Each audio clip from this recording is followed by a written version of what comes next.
These are two of my grow buckets, and the one on the right I'm just going to modify, and the one on the left is kind of the finished result.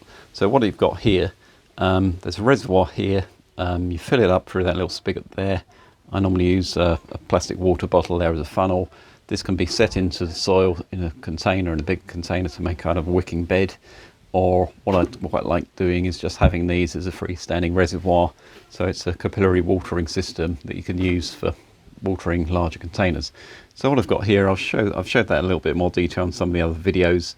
There's aluminium cans there, and that just supports the subfloor. And in the centre I've got the logs, which provide a sort of capillary wicking method there.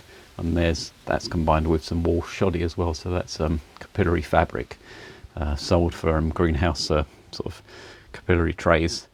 What I've got here is this is the top of one of these 25 litre containers. So 25 on there. What's that? That's high density polyethylene PEHD, so it's recyclable material. The black ones are a little bit more resistant to ultraviolet, so I've had those out in the garden for years and they're still really good. These ones are a little bit vulnerable to ultraviolet, so I like to keep them buried wood chip all around it, so they're set in and it's just a container that's tops in there like that. You might think, what's the point of doing all these containers when you just grow in the soil? But what I'm really trying to do is encourage people to grow plants, and one method of growing plants is from seed. And as you know, when you've grown lots of little seedlings, it's quite a chore to keep them all watered, keep them all irrigated. So what I'm doing here is setting these up in a school. So what I want to do is remove all the day-to-day little tiny management tasks, so you can be working on the bigger picture and actually progressing rather than just constantly sort of spinning plates and keeping everything watered and keeping them alive.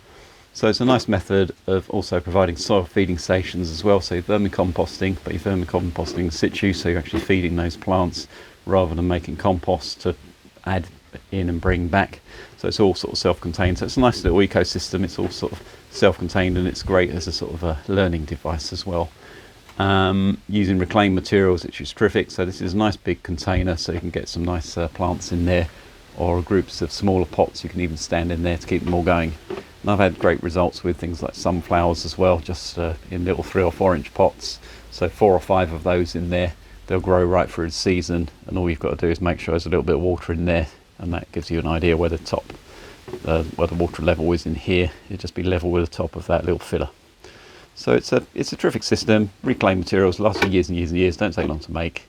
But what I'm doing with this one, this was all in one, and I really like the option of having this, so you can lift that off, put your kitchen scraps on top of the subfloor, drop that back down.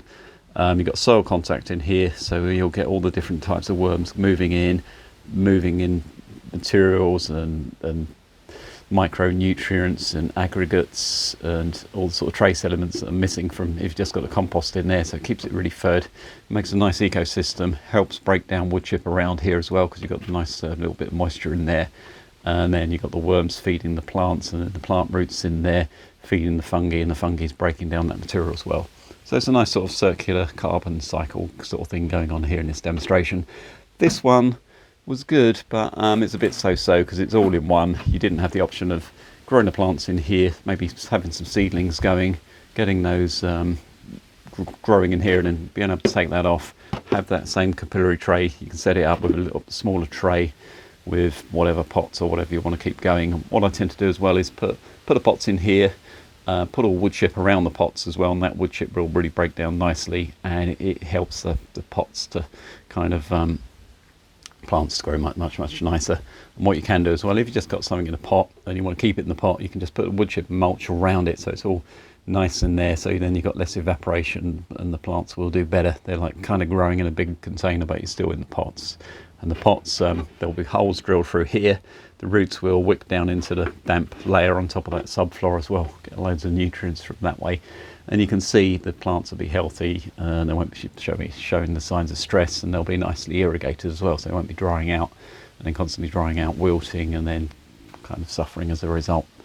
But this one, I'm going to chop this down the middle with a little multi-cutter thing, a little Bosch sort of oscillating saw, and then I'm going to recycle the top bit, and that's going to be used for students' projects. They're going to heat that up in a panini press and then coloured bottle caps and things and make a sort of ball of melted HDPE, and then they'll put it in a press it down to sheets, and then cut out their work. So it's a little bit of recycling as well. Well, it would be recycled, but it's a nice demonstration. And so that's what I'm going to be working on now, and I'll do another little video when I've showed these as the sort of finished container.